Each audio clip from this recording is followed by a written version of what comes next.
A lot of different and famous faces, didn't they? The scowling face of Vince Lombardi, the placid face of Bart Starr, and of course, the self-assured smile of Paul Horney. A man whose face was not that well known, but whose bulldog style of running put him in the same class with those other Hall of Famers. He's the subject today of Irv Cross's profile and his Legends of the Game series.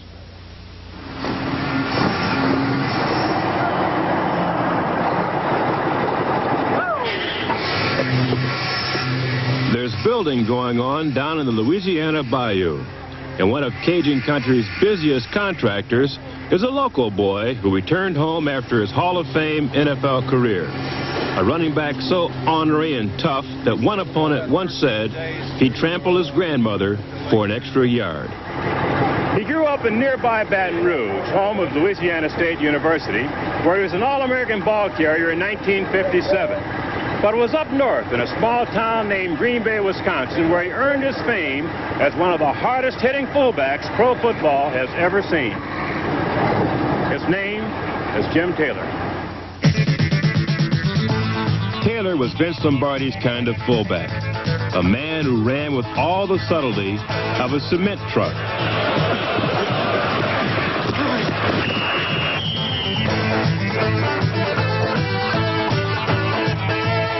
Jim Taylor, it was like a street fight.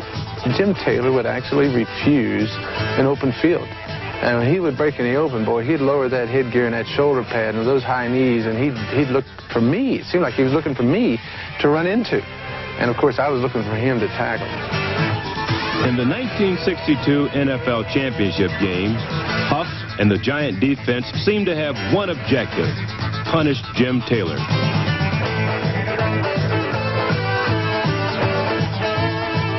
I think I'll ever forget that game, Irv. It was a hard-fought ball game. I was banged out of bounds quite a few times. It was an awfully brutal weather conditions. Halftime, I had 4 or 5 stitches in the elbow, so it was just a very physically brutal football game. Was there any particular sense of special pride and joy when you made that winning touchdown in that game? Well, it was, because the game hadn't been won. It was 9-7 late in the fourth quarter, and I had a very warm, satisfying feeling to look in Mr. Huff's eyes and say, well, I think this is a winning touchdown, Sam, and give him the football. If you look at this...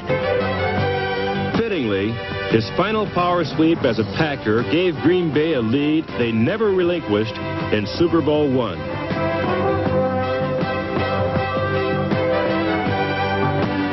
If one man epitomized what Vince Lombardi's proud and tough Packer teams were all about, that man was Jim Taylor.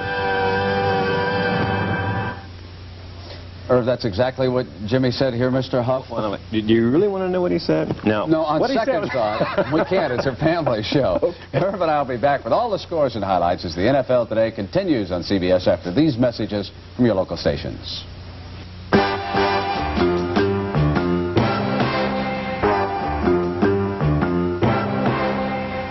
Irv, the big individual story at this hour, unfortunately, is one of failure. Mark Mosley against the St. Louis Cardinals. I was hoping he'd go all year without missing it. Well, it's a shame to see that record being broke. You know, his great kicker.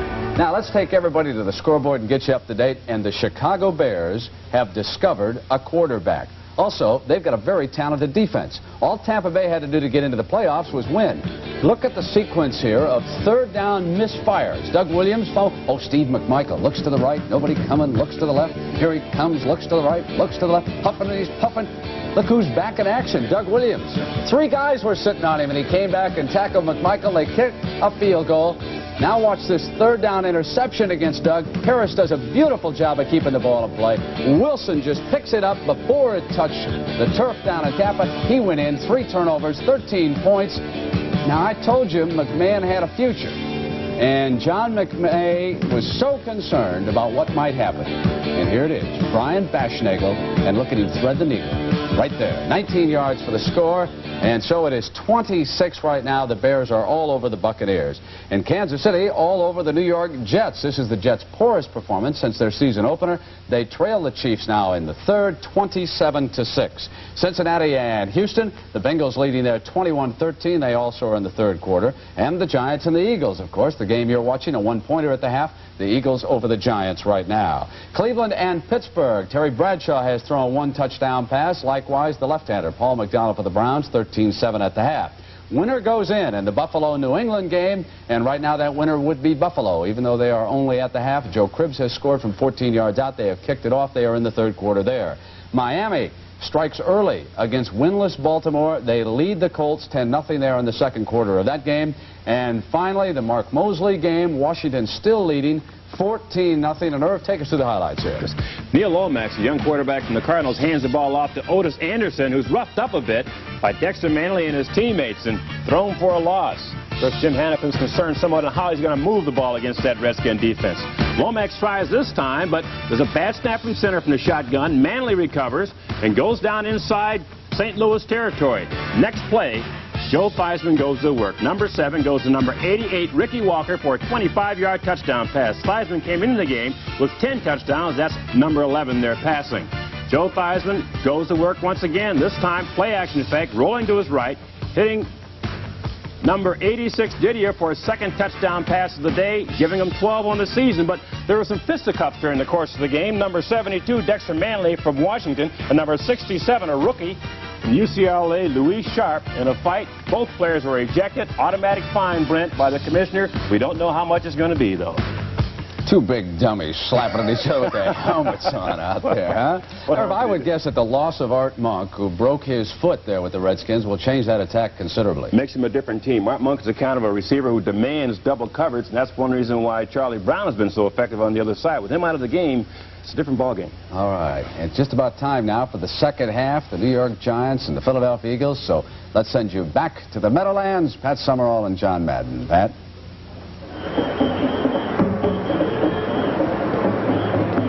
It is Philadelphia 14, the Giants 13 at the half at Veterans Stadium.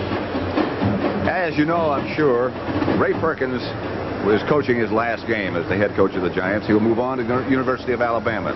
He'll be replaced by Bill Parcells, who is the defensive coordinator. We had a chance to talk with Ray Perkins and ask him how responsibilities have changed and what his role has been since he announced his retirement, if you would call it that, and the fact that he'll go to Alabama. Here is what he had to say. Nothing really has changed at all as far as the format or organizational type practices during the week or game day operations, so to speak. I'm sure that there has been some change as far as how certain people look at different things. Like Bill, for example, will be taking over as head coach tomorrow. I'll have a last meeting with the players tomorrow morning, providing this is, in fact, our last game this afternoon, and then turn it over to Bill. But I'm sure for the last couple of weeks since the announcement, I'm sure he's been looking at things in a little bit different manner. Well, as in any transition, I'm sure that many things will be different, but as far as definitely making up my mind at this point, I haven't had time to, during the course of the season, which is very busy, the week schedule, I really haven't had time to think and evaluate the coaching staff, future things, the squad. I'd be deceiving you if I haven't said these things have been going on in my mind, but to reach any definite conclusions at this point would be presumptuous. How do you see the difference between what you're going to be doing at the head coach of the University of Alabama and what you've been doing? Well, I think, basically I think coaching is coaching. On most any level, coaching is basically a teaching type thing and motivation.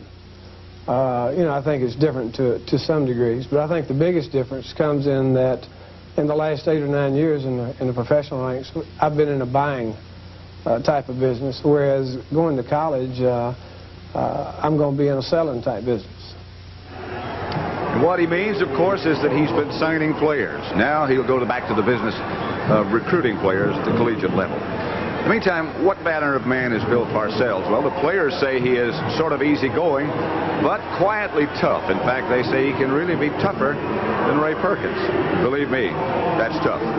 One more half of football to go here at Veterans Stadium in Philadelphia. One of these two teams has a chance to stay into the playoffs. One doesn't. It's 14-13 Philadelphia at the half.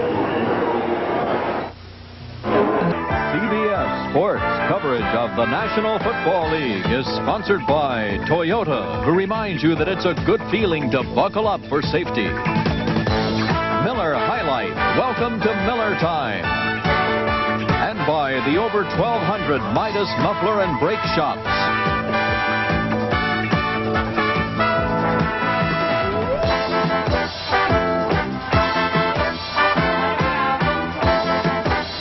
Summerall with John Madden as you look down at the truck where all the commands and controls Happy come New Year, from. everybody. Happy New Year, Pat and John. And there's all to two. Well, Happy New Year to you guys. I always wondered what that looked like down there. Yeah, they all look like they're working, don't they? They can fool you. It's always warm in that truck, or cool if need be. I know that. Janello will kick off. Deep Wally Henry, and Henry will handle. Cuts back to his left, tries to get away. A lot of lateral movement, a lot of foot movement, but not too many yards. Henry gets back to the 20. The halftime stats. Hey, that's about as even as you can get. The only thing the Giants have is 120 yards, 121 yards passing to the Eagles 56. Total yards 160 to 99. Turnovers 3-2. Of course, I think, time of possession, and that's why the score is 15-14. That's the turnover story and what happened after they turned it over. Ron Jaworski, the quarterback, maligned in Philadelphia, but says it doesn't bother him. It has to. Jaworski gets to Montgomery, who dances to his left and picks up 2 or 3. Phil Tabor, the first man to hit him. I mean, that's why the score is 14-13. That's about as even. 15-14. Montgomery with the best average of any running back in the NFC going into this game, 4.5. That's been hurt a little today, although he does have one 24-yard run. 2nd and 7, opening seconds of quarter number 3. The Eagles leading 14-13. Pitches back again to Montgomery. No place to go as Brad Van Pelt and Phil Tabor wrestle him to the ground. Montgomery with no room. It was a nice job by Mark Haynes, the Giant cornerback. He was up to the outside, took on Spagnola, plus the other lead back, and then made Montgomery turn to the inside. In that first meeting, which the Giants won handily, you saw that the defense held Montgomery to his lowest total of the year. It'll be 3rd down and 9 from the 22. Jamona and Montgomery are the 2 backs, and Jaworski will operate from the deep spot. Good snap. Martin after him. Pass intended for Ron Smith. George Martin made him hurry. And it's incomplete. It was a nice pass rush by George Martin. We saw Frank Giddings there, tried to hold him. Frank Giddings couldn't even get a hold of him. George Martin went right by and beyond him. And so Max Runniger comes on. And standing back at his own 35 is Leon Bright. Well, we saw him take some shots here last year. In the regular season game and in the wild card playoff game. And he's had a couple of serious collisions on other occasions, as I'm sure you know. Runniger, not much. Right at the 40. Taken down by Mike Curcio and John Shira. And the Giants will take over. 39-yard punt, 8-yard return. Chicago seemingly in command of the situation down in Tampa, leading Tampa Bay 20-6, 3rd quarter. And that keeps a lot of people alive. If the Bears win, one of the many possibilities that had to happen today to keep a lot of playoff hopes alive. And we will see what happens later on. Carpenter for a yard. We'll keep up with that Tampa Bay-Chicago game as long as we can. Then we'll turn it over to the doubleheader crew. Last last 3 times the Giants had the ball, that's where they started. Every time in Philadelphia territory. And they got a field goal out of it, that's all. That's right. They had great field position, great opportunities, and the last 2 times Scott Bruner threw interceptions.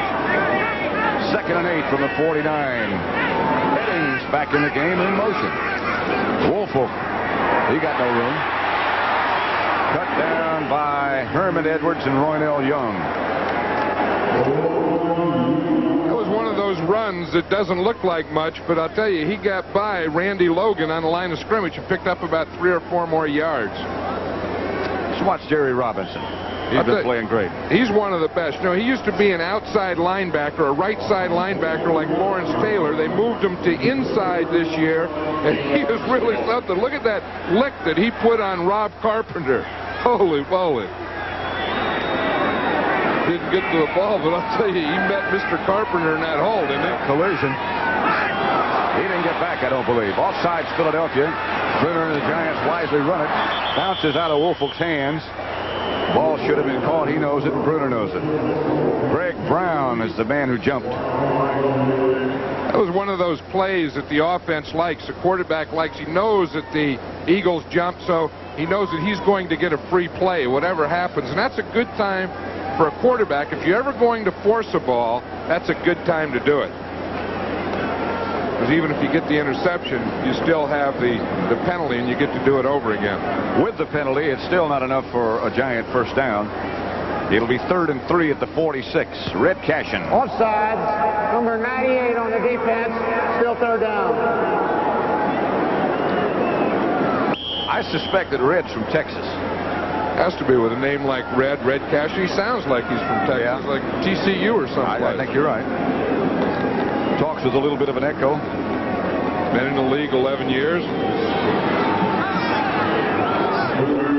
At the 46, Bruner will go from the shotgun. This is Missler who starts back in motion. Pass complete to Missler. First down. In Eagle territory to their 38. Missler slow to get up. I think he was slow. He was looking over at that yard marker to make sure that he had enough for a first down. And he did. He came in motion, just got up there enough for the first down, and got the first down. New England has captured the lead from Buffalo, 16-13. Cincinnati comfortably in front of Houston, 28-13.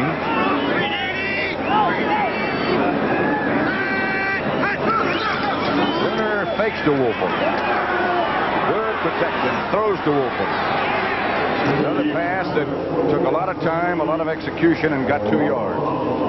Robinson made the stop. Let's watch here. We'll see Brad Benson, number 60. He's blocking on Carl Hairston. Hairston starts to the outside, nothing there. Back to the inside. Ard's waiting for him. Back to the outside, spin, nothing there. He'll double team. Carl has had some problems with his knees, some arthritic problems. He doesn't say much about it. They do pain him. 2nd and 9 from the 36-yard line of Philadelphia. Bruner drops the throw again. Outside it goes to Carpenter. Carpenter cuts back to about the 32 before he's cut down by Frank LeMaster. Now, both of those last 2 plays, the Eagles have had excellent pass defense deep. And Scott Bruner and both of them had been trying to go deep, couldn't find anything, and had to dump the ball off short. Here we'll see Ernest Gray out here. He's one of the deep men. You see, and he was pretty well covered. By that time, the ball had been dumped off already. Didn't have that much time. 3rd down 6 from the 32. 9.5 minutes left, 3rd quarter. High snap. To Woolfolk. Bush will have a Giant first down. That's the pass that has worked throughout the day. John Shira knocked him out of bounds. It hasn't always worked. It's always been open. I'll tell you, Scott Bruner does a nice job here of fielding that ball. It looked like the last shot out of a Roman candle, but he got it, got his eyes back, found Bruner out there to the left side. I mean, found Woolfolk out to the left side, hit him for the first down. And we haven't heard much from Big Dennis Harrison, and this may be why. You see, he's getting double teamed there, knocked around, good pass protection. Good job by Billy Ard. There's good player. Shotgun has been good to the Giants. 4 out of 5. Handoff to Butch Woolfolk. Knocked out of bounds by Roynell Young and Randy Logan, and a penalty marker goes down.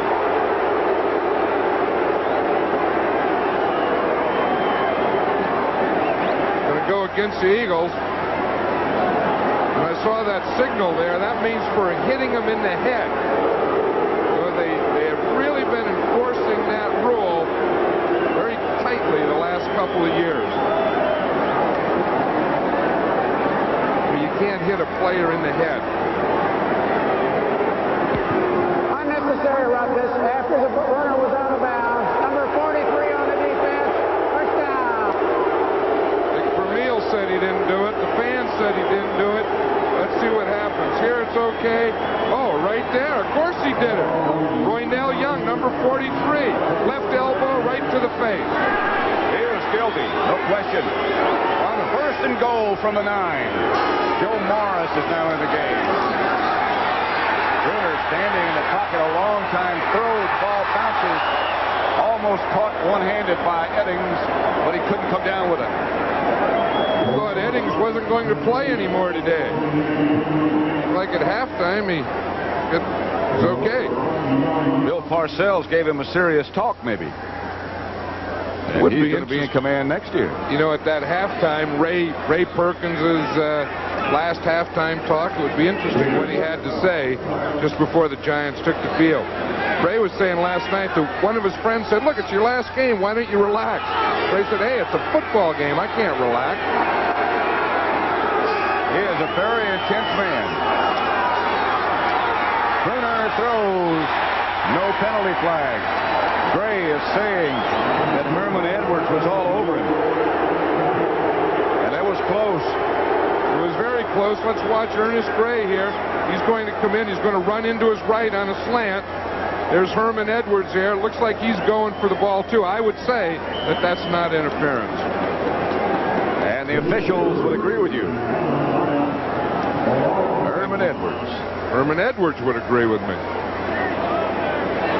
He'll like you for saying that. Good defense. 3rd and goal. Ball at the 9. 3rd down conversion, 6 out of 9. No shotgun. Woolfolk goes in motion. Field goal would give the Giants the lead, of course. Bruner fires out of the end zone on purpose. And we'll see Danilo. Carl Hairston put the rush on Bruner. I think that had to be a mix-up on a pattern there because the Giants had 2 players side by side on the goal line, and you never want to do that in any type of pass pattern. Bruner might be hurting just a little bit. He held his ribs, and he looked like he might be in pain. Danilo doesn't even come into the huddle. He just stays away and warms up. Let's watch Mulledy. We'll see now. We'll see another player right there. See side by side it was Woolfolk. You never want that.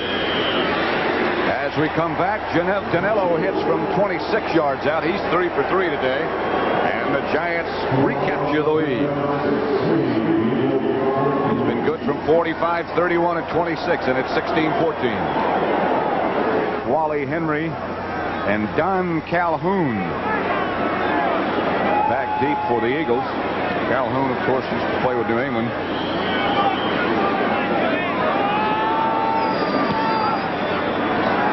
It's going to be Wally Henry who has the chance from 1 yard deep in the end zone. He dropped the football. The Giants are down quickly, and the Eagles will start from their own 4-yard line. Pete Shaw down in a hurry.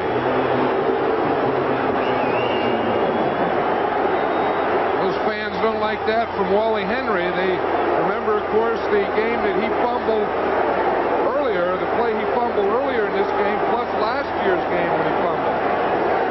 That's the Eagle record in losing the close games they've had this year. An overtime to Washington, to Cincinnati close, to Washington 13-9, and to St. Louis 23-20. And the Giants have failed to hold the lead. They led Atlanta 14-9. They lost to Green Bay after being up 12-0 to Washington and to St. Louis. So similar things have happened to both teams. Smith in motion. Jaworski is going to throw. No, he won't. Penalty marker is down. He is tackled for a safety by Bill Courier. Flag down. I imagine it's holding in the end zone. No. False start. Number 75 setting up too quick. Yeah, right. The whistle blew before the ball was snapped. That play was dead before it started. Which means no safety. Okay, we'll see it right here. It's the left tackle, Stan Walters. We'll see him move before the ball snaps. Watch him, see. Right there, you see the left foot move. He was up, and the whistle blew before the ball was snapped. Once he gets down in that three-point stance, he can't move. It's a violation. He has to stay in it. In that case, it was lucky for the Eagles. We now go with two tight ends, Spagnola on the right and Cab on the left. Montgomery the lone setback. We'll give this to Montgomery. Wilbert to about the 5'6", maybe, struggles in the arms of big Curtis McGriff. That penalty really wasn't worth much. They only gained about a yard or two because going backwards, it's only half the distance to the goal line. It also took away the safety, though, so Chicago, like they might eliminate Tampa Bay from the playoff picture. 23-6, third quarter. Buffalo and New England now tied 16-16. I hate to even get into what happens if there's a tie. 2nd and 9. Jaworski going deep. Ron Smith comes down with it, and the Eagles get some breathing room. Terry Jackson, the defender. 11-yard gain and an Eagle first down. This is a tough thing to throw from the end zone because if you have a penalty in there, of course, it's a safety. A gutsy throw, a gutsy call by Jaworski. We see Ron Smith. He just gets up there enough for the first down, turns around, and runs his hook pattern. That was a smart play. 7:25 left third quarter. Dick Vermeil scouting.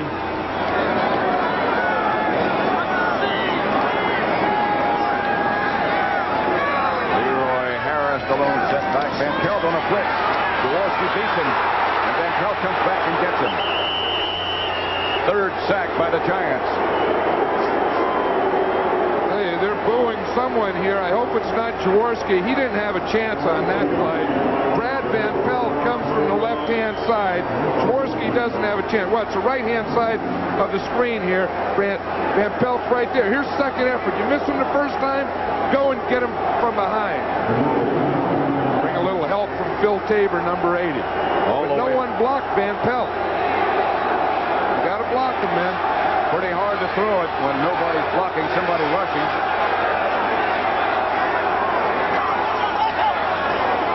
I really can't tell what they're yelling. Jaworski gets it outside to Harris. Haynes makes a good play. For an update right now, let's go to Brent Musburger in New York. Tampa Bay has come right back after a Chicago Bear field goal, and it's their tremendous tight end Jimmy Giles who breaks free, and Doug Williams has got him. 35-yard scoring strike. Now there's a 10-point difference. Chicago battling, trying to get to the playoffs. That San Francisco game coming up is a big one. Dr. Pat and John. Here at Veterans Stadium, Brent, it's 16-14. The Giants over Philadelphia. 6 minutes left in the third quarter. I thought, what was that? That was that's what you call art. Oh. Third down, 9 from the 18 for the Eagles. They go from the shotgun. Jaworski fires down the middle, batted away by Brian Kelly and almost picked off. And the boos are headed for Jaworski. Pass was intended for Mike Quick. 2 weeks ago when they played here, Wilbert Montgomery told Jaworski you ought to change your name to Lou. And when they boo, you think they'll cheer for you. I think Jaworski thought that was funny. He continually says, Jaworski does, that it doesn't bother him, this booing and the raps he's taken in the press, but you know it does. I'll guarantee it bothers him. Runiger is number 4, and Leon Bright stands back at his own 38-yard line. They're asking for Pisarcik. Runiger doesn't get it. He kicks it away from Bright. Takes a giant bounce back into Eagle territory. And again, the Giants will take over in good shape. That may be the Eagles' ball. They're saying it is. Giants may have touched it. Beasley Reese may have touched it. Number 27, Larry Heater, was in there too, going for it. We used to always have a rule that if the ball touches the ground, everyone just runs off the field. But it is the Giants' ball. Giants do have it. That's very dangerous. See, when the ball hits the ground, every white jersey should get away from it. You see a block there? You don't want to block around. Every white jersey should get away from it. You see a block there? You don't want to block around the ball. A Giant still hasn't touched it. But someone, in fact, I think it was Larry Heater, why he jumped in on that ball, I don't know. He must have thought it had already hit somebody else. That's the only thing I can think of. In any case, the Giants do have it. They'll take over 1st and 10 at the Eagle 33. Here's what was happening while we were away. Dick Vermeil down in deep, serious conversation with his offensive lineman and offensive crew. The 4th time in the last 5 possessions, the Giants have taken over in Eagle territory. And off to Wolfel. Maybe 2 yards. Jerry Robinson led the defense. They just, once they get this good field position, can't seem to manufacture a steady enough offense to get it into the end zone. Pittsburgh 20, Cleveland 7. It's in the 3rd quarter. I'll tell you what I would do if I were the Giants. I would take a shot at the end zone from here, because the closer they get to the goal line, the less success they're having passing-wise. Give them some room to operate then. 2nd and 7. To Eddings, incomplete. And almost picked off, but good coverage by the Eagles. By Roynell Young. Eddings is the outside man, number 88. He's going to run a deep end. So he'll stop, come back in. Now he gains too much ground going there, and he lets Roynell Young get up, get that right hand in there, and almost get the interception. After you make your cut, you have to stay square. Let's watch Carl Hairston in there going against Brad Benson. See, the hands are legal now. Tries the spinner. Benson doesn't go for it. Just keeps him to the outside. Hairston looks like his right knee is bothering him.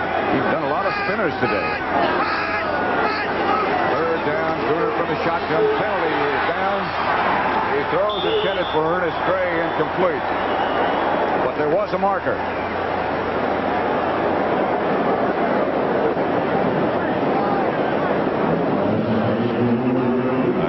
Eagles. Look at big number 78. Carl Hairston does look like he's hurting, doesn't he? He sure does. He's playing pretty well against the run, but his pass rush, he's really not getting off the line of scrimmage. He doesn't have good pass rush moves. Encroachment, number 98 on the defense. Still 3rd down. Greg Brown. Let's see if we can see an encroachment. I love encroachments. Great words. Oh, there's an encroachment. A double. That's a double encroachment. Double encroachment. That's really serious. Yeah, Greg Brown. The old double dipper. They caught him. Still be 3rd down for the Giants with 4:36 left to play 3rd quarter. They need 2 for a first. They go from the shotgun. Bruner going for the end zone. Ernest Gray, the intended receiver. And a penalty marker is down.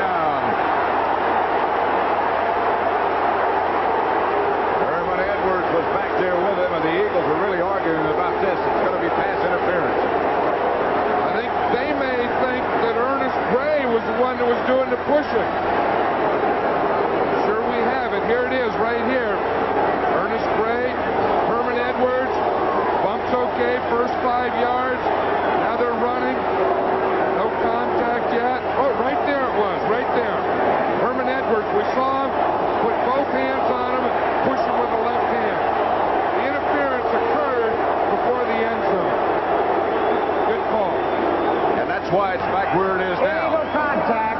Number 46 on the defense. First down. Well, the fans are booing. They're wrong. They're wrong.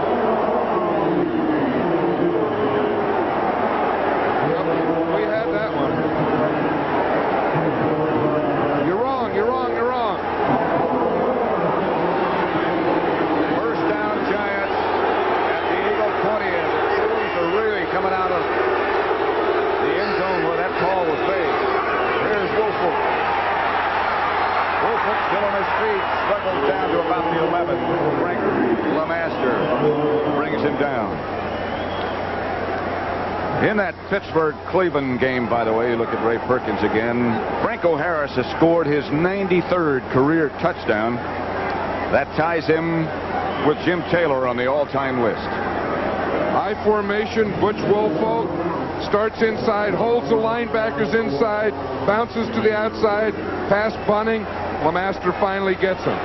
That was enough for a 9-yard gain. Good run. And that'll make it 2nd and 1. Line of scrimmage, the Eagle 11. Carpenter is the one set back, and they give the ball to him. Carpenter bangs inside the 10. Will get a first down about at the 9.5 before Carl Harrison gets him and the ball. Big Dennis Harrison brought the ball out. I don't know how he got it. He thought he could keep that for a while. Let's watch it coming in here. All he needs is a yard for the first down. See, his forward momentum was stopped enough for a first down, and the rest of that stuff that took place after really didn't count anyway. About a yard is all he got. Kansas City overwhelming the Jets. Woo. Miami 10, Baltimore 7. First and goal from the 9. Woolfolk gets the yard, maybe 2. Ken Clark on the bottom made the first contact. You know, the interesting thing about that last play to Carpenter, we saw Ray Perkins signal the play in, and he had about 10 things he was doing, hitting his chest, boom, boom, head, the whole thing, and all it was a fullback right up the middle. Remember in the old days, you used to say, oh, plunge or something. Give me a plunge on 2. Now they go boom, boom, boom. That didn't take that long. Second down from the 7. Clock running at 2:35 left, third quarter. Winner will try to do it this way. Goes for Woolfolk. One of the Eagle defenders, Wilkes, fell down. Frank LeMaster was out there with him. Woolfolk limping just a little bit down.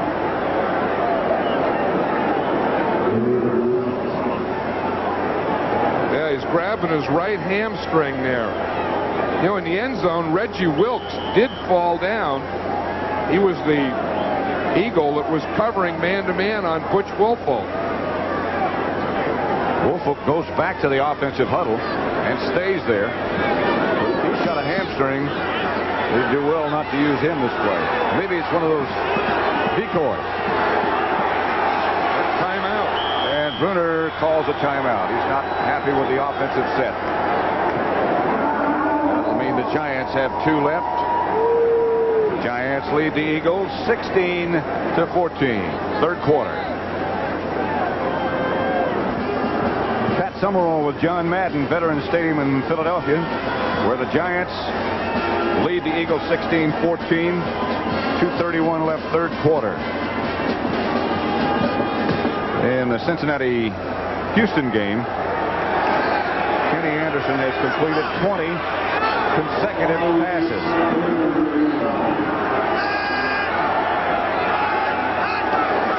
Bruner drops the throw. Halftime, gets away, still has time. Bruner will scramble. Bruner will score.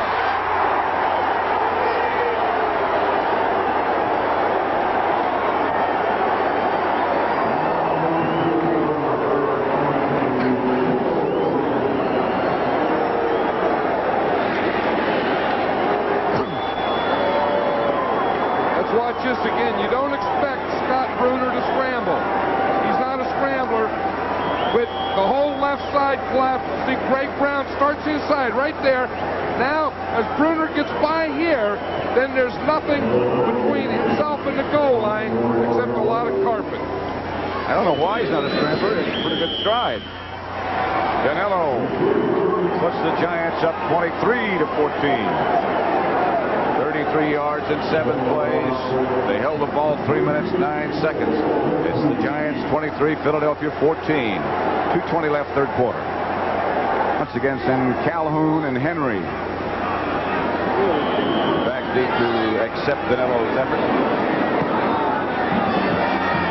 It will be Henry at the 1. Carefully guarding that football. McLaughlin made the stop. There we are. John still hadn't put his coat on.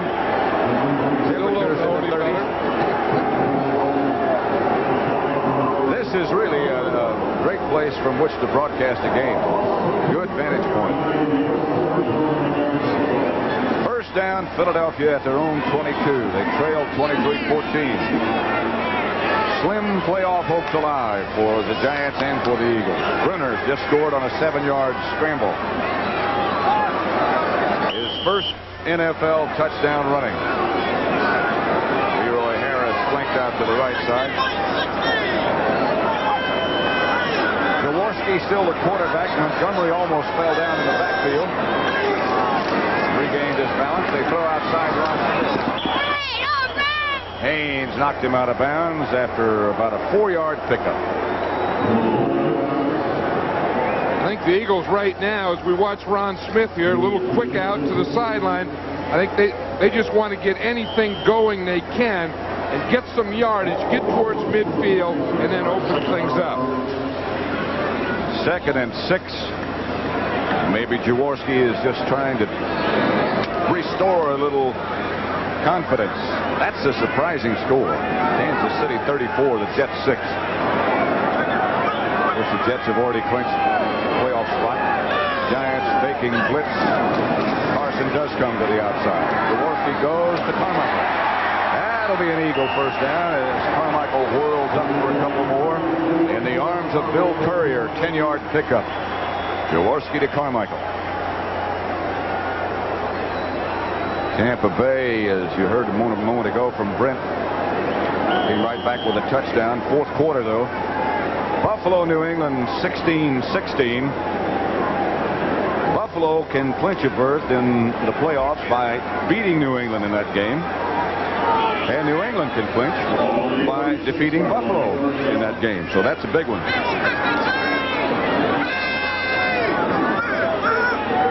First and 10, Eagles at their own 36.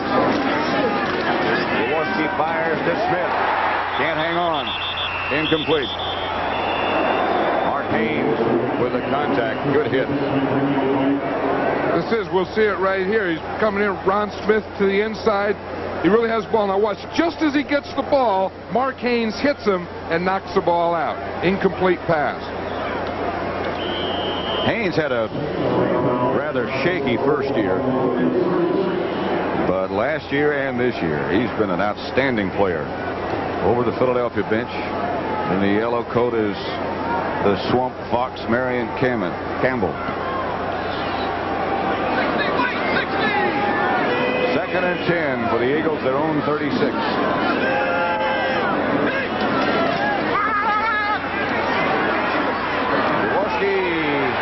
Throws complete. Penalty flags down everywhere. It was caught by John Spagnola. Beasley Reese, the defender.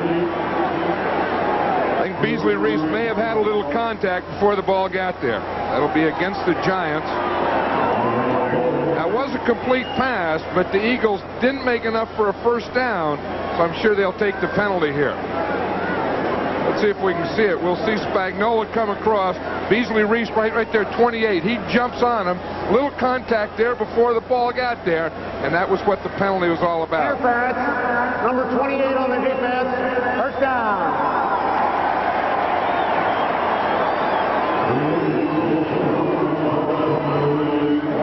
Watch your blocking. Here we see Brian Kelly. He's coming on a blitz. Nice pickup. Taylor's trying to get through there. No room. So he decides to turn and see what he can do downfield. Good pickup by the left side of the Philadelphia Eagle line. Stan Walters, Steve Kenny. Last 5 times Philadelphia's had the ball, they haven't done too well. They had a punt 3 times, 1 interception, and they were stopped by halftime. That's always a factor. Jaworski throwing down to Carmichael. Has it. Haynes there with him. Carmichael has the first down in Giant territory. A 17-yard pickup on the completion to number 17. That was an interesting play. He ends up throwing to Carmichael.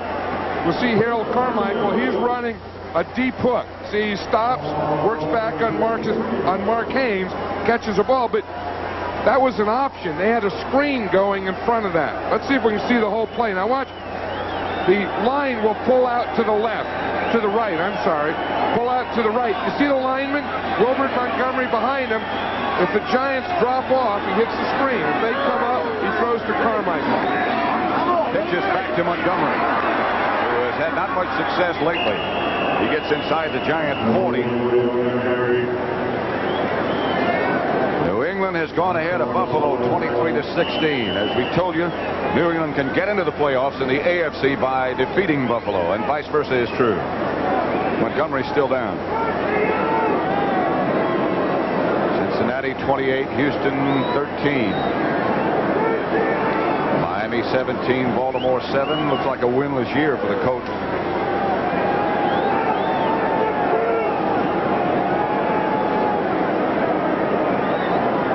Wilbert Montgomery has the problem. He was hit by Harry Carson. It's still 23-14 with 4 seconds left to play in the third quarter.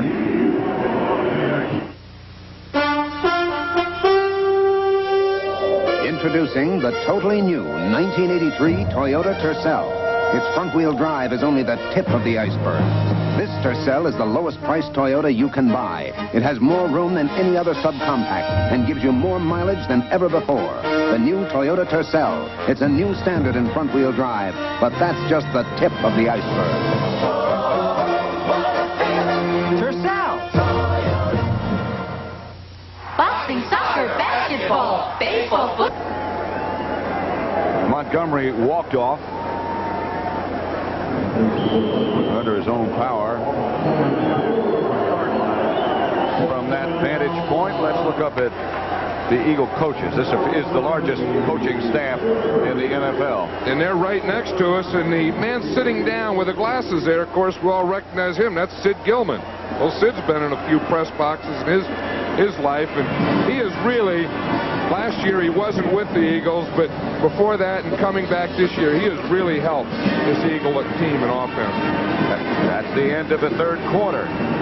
Veterans Stadium in Philadelphia with the score. The Giants 23, the Eagles 14. We now pause for word from your local station. Who reminds you that it's a good feeling to buckle up for safety. And by Gillette Atra Razor, the twin blade razor that pivots for a close, comfortable shave.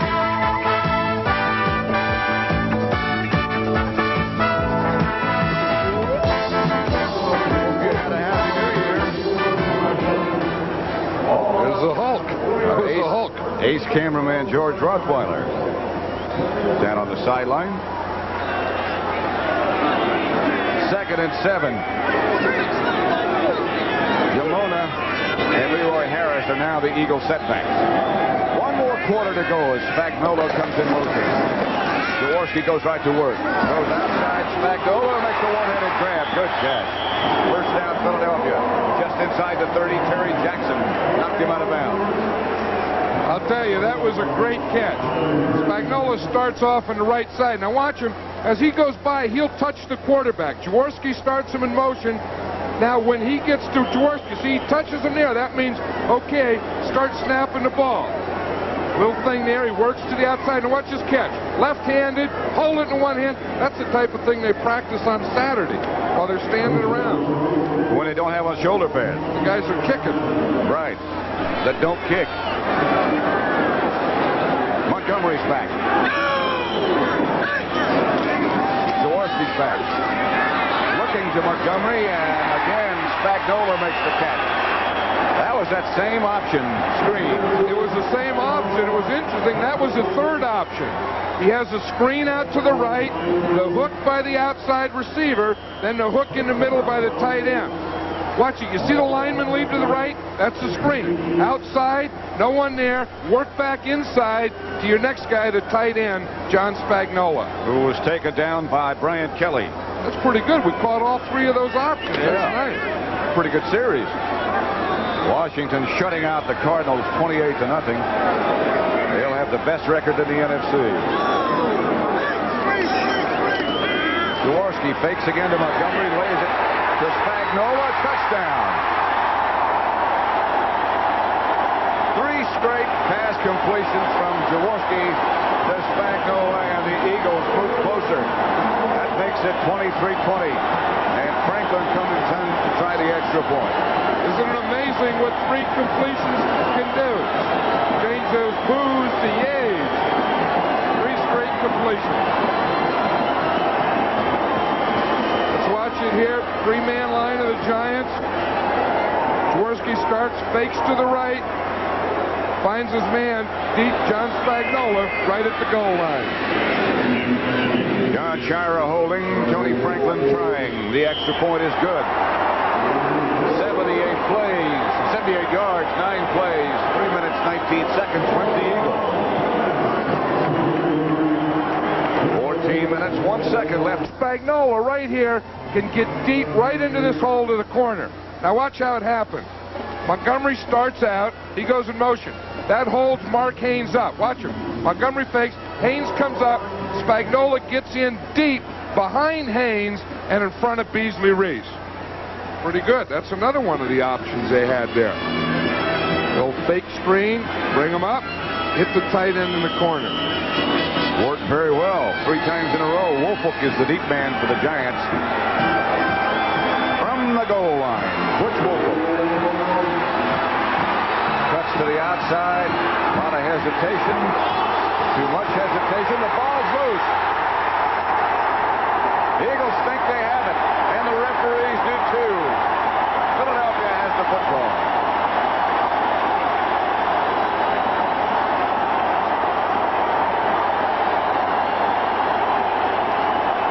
Greg Brown comes out with the ball. Dick Vermeil talking to Ron Jaworski about this series. Butch Woolfolk, before he fumbled, looked like he was hurt to me. Looked like he has a twinge in that muscle. Let's watch him as he starts up here. You see he has the ball on the outside. He switches it to the inside. Really, you want to keep it out there anyway. There was no need to switch it. When he started to switch from his left arm to his right arm, he never regained control of it. Anthony Griggs made the hit that caused the fumble, and Greg Brown made the recovery. Spagnola in motion one way, comes back the other. Montgomery jumps over one man, not much doing. Brian Kelly, Harry Carson, both on the scene, along with Terry Jackson. Giants have 4 turnovers, the Eagles have 2. Hard to run against that bunch. Ray Perkins says he wants to win this last one. He said for the team so that they have a good feeling. He said for himself it'd be nice to win your last NFL game. As Pisarcik signaling him to Jaworski.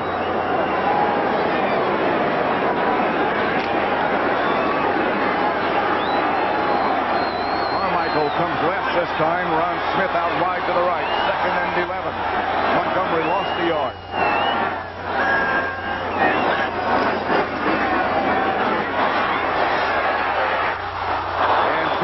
For Spagnola. Bill Courier back there with him. There was no way he was going to catch that ball. Nope. The Giants had him inside out. Had him sandwiched. Watch this. Watch Spagnola. We see Brian Kelly running. He's playing underneath him. We see Courier on the outside.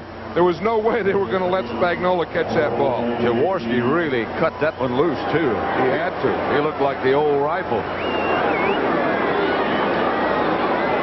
Good nickname for him, the Rifle. I thought he had that nickname. 3rd and 11.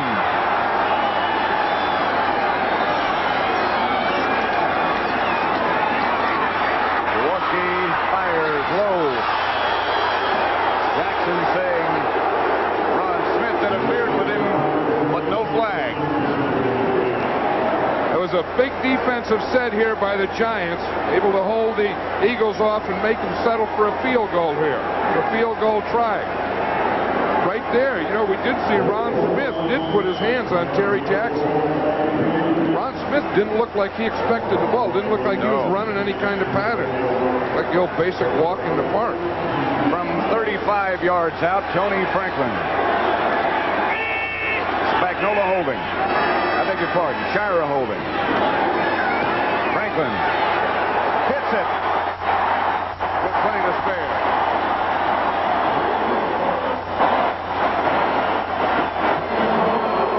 And the Eagles move back in front by 1. Philadelphia 24, the Giants 23. Experience a sophisticated new front-wheel drive road car. Don't forget, playoffs, that's today. The Rams in San Francisco, which could have an effect on who's in the playoffs. And we'll be covering them next weekend. Line drive kickoff by Tony Franklin.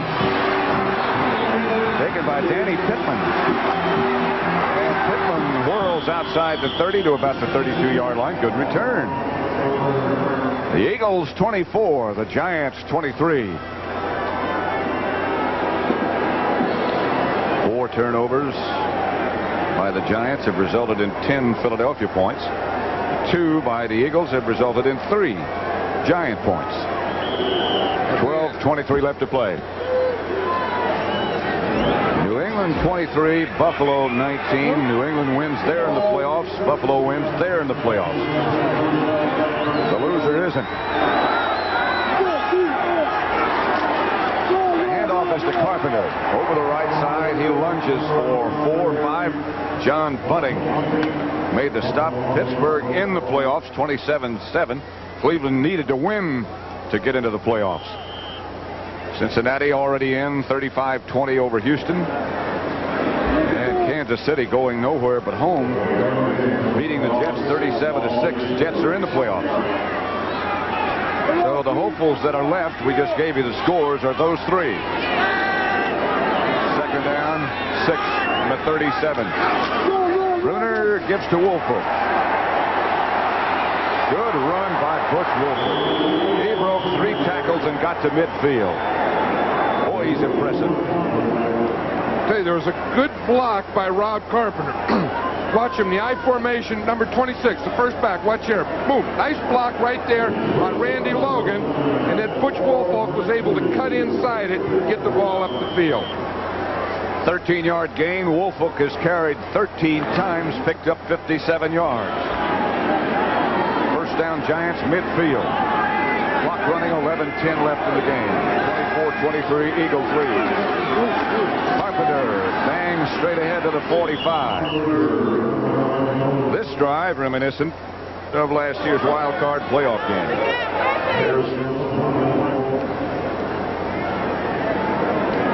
Hope you had a happy new year. I know Ray Perkins is happy to be getting back into college coaching. Tampa Bay coming back, 23-20. Fourth quarter score. The Buccaneers win. They're in the playoffs, and there's only one spot left. Headings motion to the right. Brenner back to Woolfolk. Woolfolk for a couple. Carl Harrison spun around to make the stop.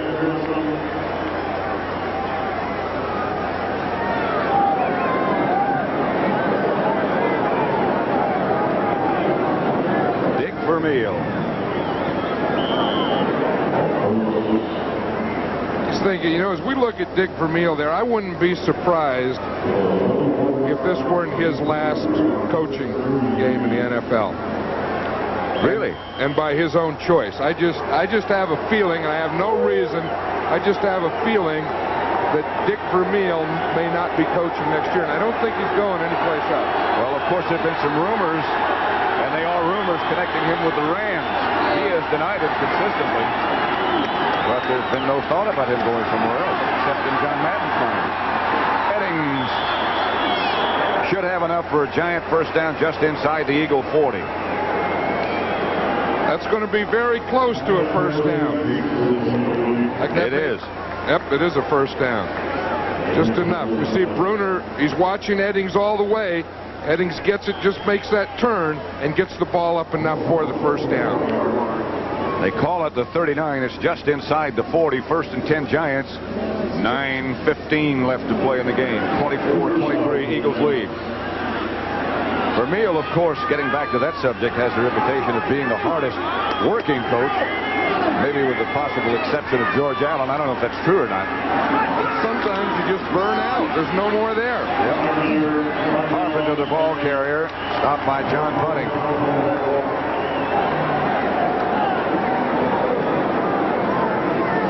Rob Carpenter's starting to look like a fullback. You see that? One of his socks is down. That's good. You know, on that subject, you look again at Ray Perkins. We know where he's going. If you had to go back in coaching, John, could you think of a better guy to work for than Leonard Toews, the owner here in Philadelphia? I'll tell you, he is a very classy man. There's a lot of great owners in the National Football League.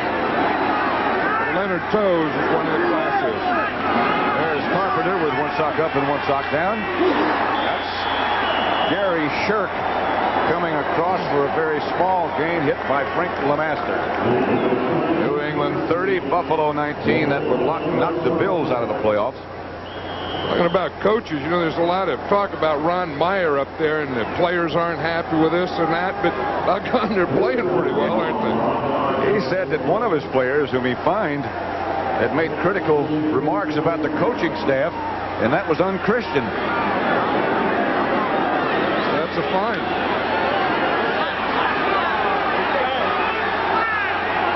Third down and 5 at the 34. Fitzler in motion. Outside Carpenter. He is tripped up by Jerry Robinson, who looked like he might have hurt his shoulder a little bit. Danilo can kick it this far. I'll tell you, there's an example of why the talk, take what the defense gives you, doesn't make any sense. He had those completions, but they were all short. They didn't get a first down.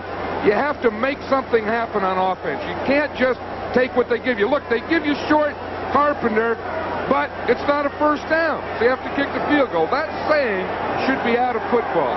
Take what the defense gives you. Blown it. Make it happen. From 49 yards out, Danilo. That shot is no good. Far enough, but to the left, and the Eagles will take over. And they still have the lead by 1. Danilo misses from 49 yards. Perkins says nothing as he walks off. 6:47 left to play. 6:47 left to play. Philadelphia 24, the Giants 23. Pat Summerall with John Madden. Harold Carmichael comes out to the left.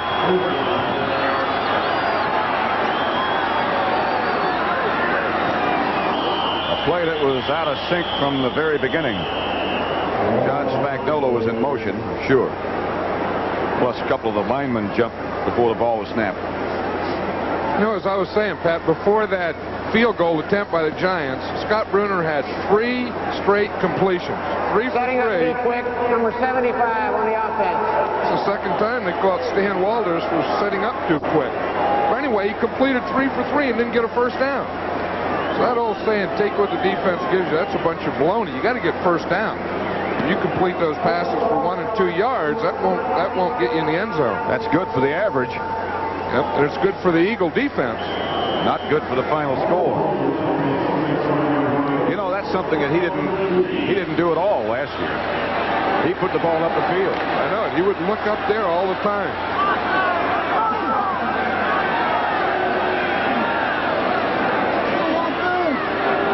First and 15. Jaworski will put it up. Terry Harrington. Tabor chasing. He gets away from Tabor. And it goes back the other way. He again gets away from Tabor. Gets out to the 30. Lawrence Taylor, he doesn't get away from it. Picked up 3 yards. It looked like an old Hugh McElhaney run. Remember how Hugh McElhaney used to do that? Watch this. You start out there. It's a little screen pass.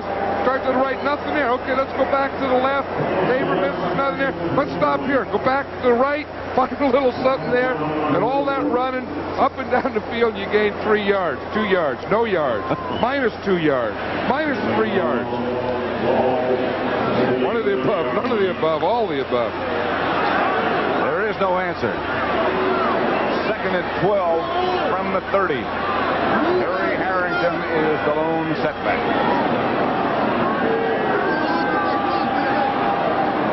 Jaworski to throw. Outside to Harrington. Harry Jackson tripped him up.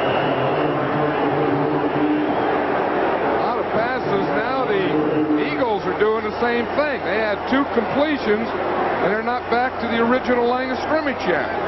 Whew. Never seen anything like this.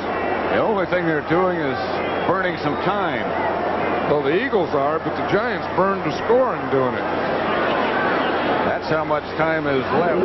Down to 5:15 now as the Eagles take a lot of time in the huddle. Jamona and Quick both in the game now. Montgomery and Jamona are the 2 runners, but they're in the shotgun formation. Smith, Carmichael both split wide to the right. Jaworski looks and throws, has Montgomery. About a yard short of a first down, it would appear. Brian Kelly made the stop, a 12-yard gain. Right, and the Eagles will probably have to go to the punt formation. Same thing, three completions, no first down. Here we see George Martin, 75. You see that spin move? He was right there. He was on Petey Perreault, made a little spin, spun right into Jaworski's feet. No first down. 3 for 3. Punt. Poof. Punt to Leon Bright, number 45. Max Runiger, number 4 for Philadelphia, will do the punting.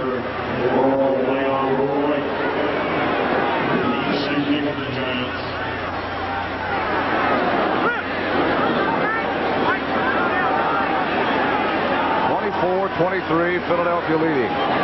4:15 left to play. Runiger, pretty good kick. Bright takes it at the 20. Leon Bright comes out of the pack outside the 35 to the 36. John Shire made the stop, but Bright had a good return. A 39-yard punt. 16 yards by Bright on the return. 24-23 the score.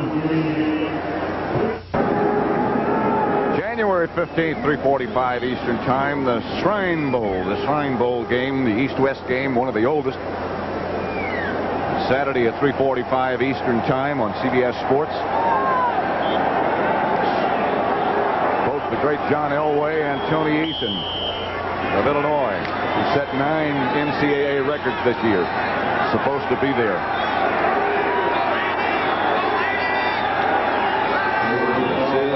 In motion. Handoff is to Carpenter, who splashes outside the 40. Picked up about 5. Reggie Wilkes on the stop.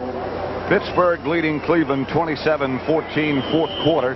Cleveland loses. The only way they could get into the playoffs would be if New England and Buffalo tie, and that doesn't seem like it's going to happen, does it? New England by 11 points, and a tie would seem highly unlikely. Second down, 6 at the 40. And off to Butch Wilson. Butch surges for about 3. It'll be third down and about 2. Frank LeMaster on the tackle. Clock running, 3:20 left to play now.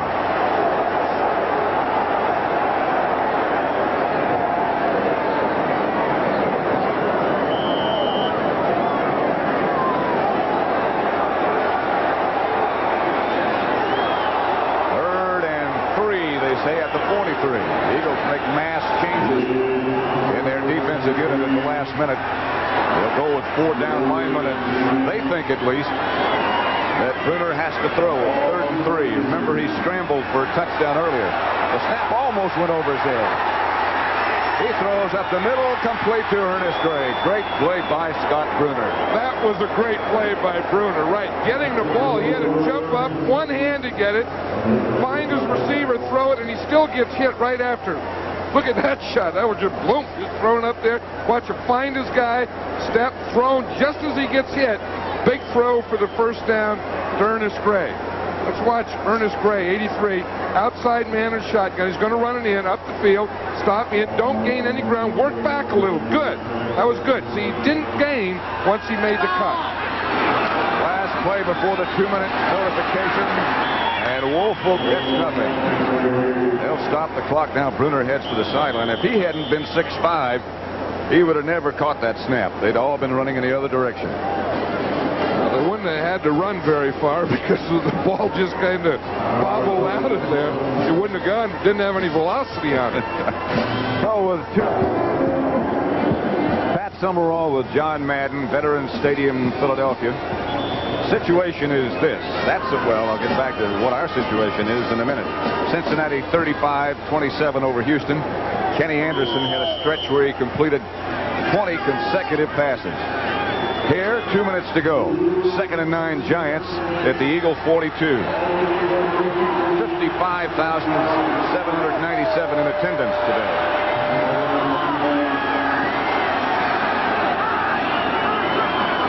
Bruner has a man. Gary Shirk wide open. Shirk to the 25. 17-yard gain. Roynell Young made the stop, but now well within range of Danilo. That's right. So now they'll want to run some time off the clock. Let's watch Gary Shirk. Starts outside. He had to take his right hand and push the defender off. He gets him, gets open, and then gets a big first down for the Giants. They keep saying he can't run. He's not big enough. He shouldn't be a tight end, but he keeps coming up with the clutch catches. Herman Edwards coming out injured.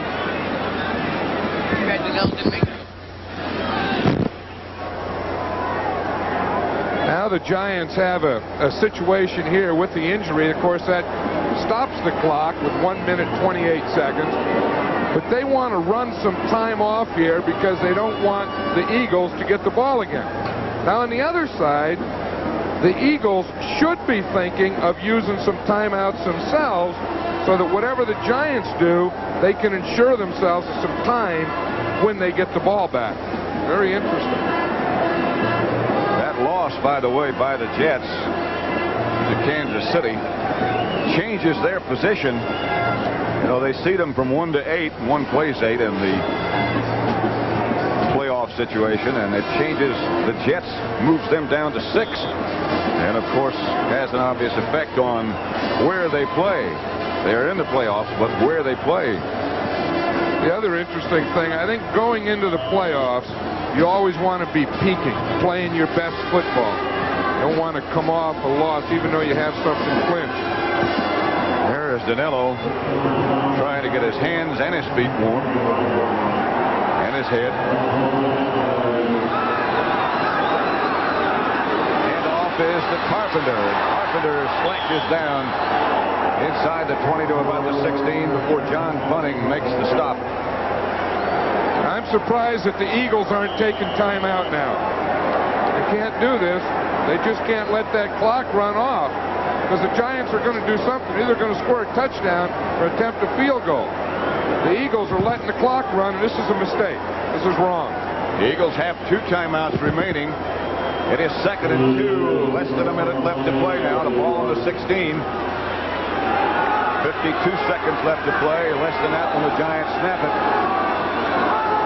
You're right. They should be taking that timeout. Here's Carpenter. He gets to about the 15 before John Bunting stops him. And I can't imagine why they're not taking that timeout. I can't either. I mean, it's late now. I mean, you see what happens is this way, without taking the timeout, they only have 1 chance to win if the Giants don't score. The other way, they'd have 2 chances. 1, the Giants don't score, and 2, the Giants do score, but they get the ball back and score with it. Coming up next, the Rams and the 49ers.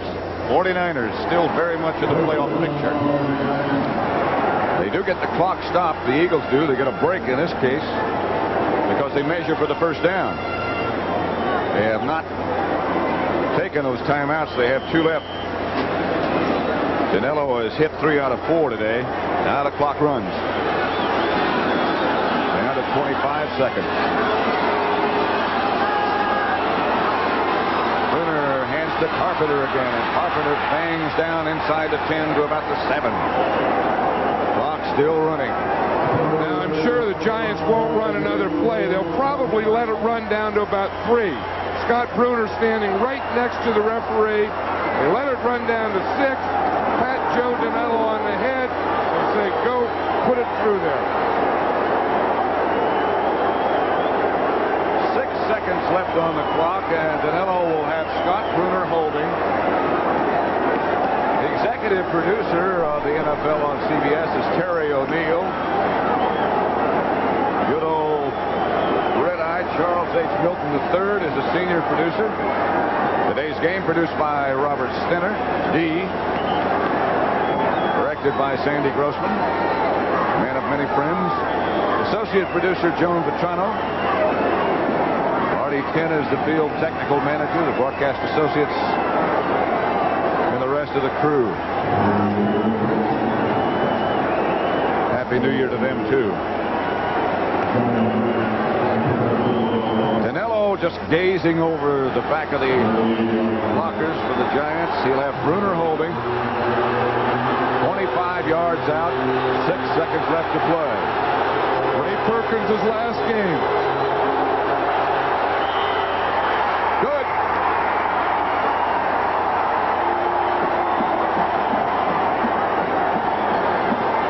With 2 seconds left. Dinello's 4th field goal of the day puts the Giants up 26-24.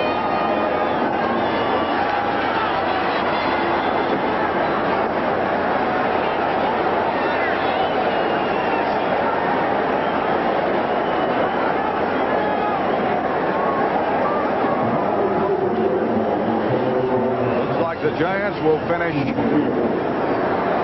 4-5 and keep those playoff hopes alive. And the Eagles will be 3-6.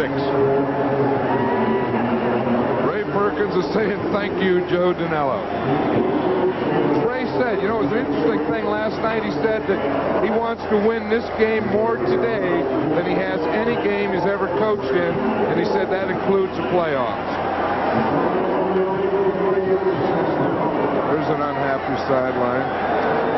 Perkins also said if the Giants don't get into the playoffs, he'll meet the press and the players tomorrow, and he'll be gone Tuesday.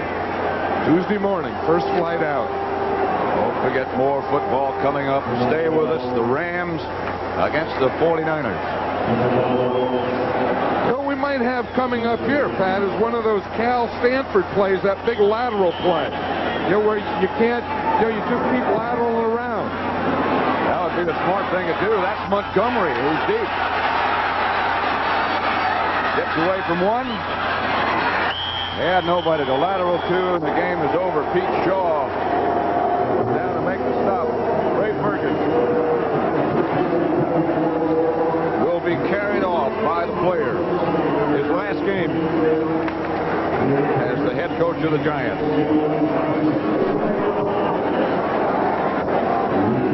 Like they fumbled it.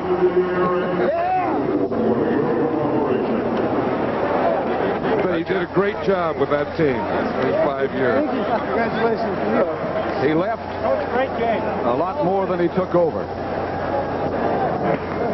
We asked him last night if he thought he was leaving a contender, and he said no, but I'm leaving a lot of good young players. He said they will be a contender. Pat Summerall for John Madden from Veterans Stadium in Philadelphia, saying so long for this afternoon. The Giants winning 26-24.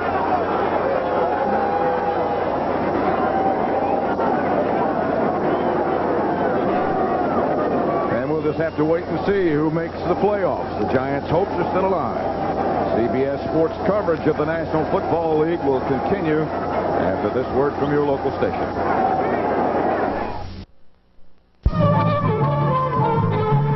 I'm investigating a crime. We suspect one of your Amazons may be involved.